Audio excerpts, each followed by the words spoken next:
உமீத் போர்ட்டலை பொறுத்தவரை அதில் சொத்துக்களை பதிவேற்றுவதிலே பலவிதமான சவால்கள் இருக்கக்கூடிய காரணத்தினால் இயன்றவரை அதிகாரிகள் அதை பதிவேற்றம் செய்திருக்கிறார்கள். பல பள்ளிவாசல் நிர்வாகிகளும் அதை பதிவேற்றம் செய்திருக்கிறார்கள்.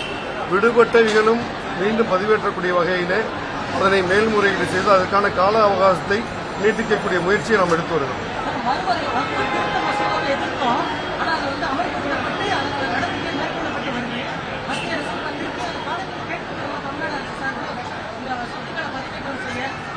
தமிழ்நாடு அரசின் சார்பில் துறையின் சார்பில் அதற்கான மேல்முறையீடு நிச்சயமாக செய்ய இருக்கிறோம்.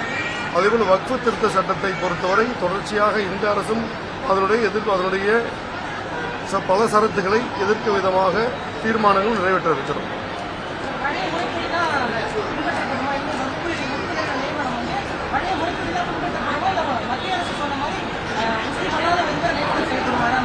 இந்தியாவில் எந்த மாநிலத்திலும் உமீத் சட்டப்படி வாரியம் அமைக்கப்படவில்லை. அந்த வகையில் தமிழகத்தில் இதுவரை அமைக்கப்படவில்லை, இனியும் அமைக்கப்படாது. அது குறித்து சட்ட வல்லுநருடன் ஆலோசித்து முடிவெடுப்போம்.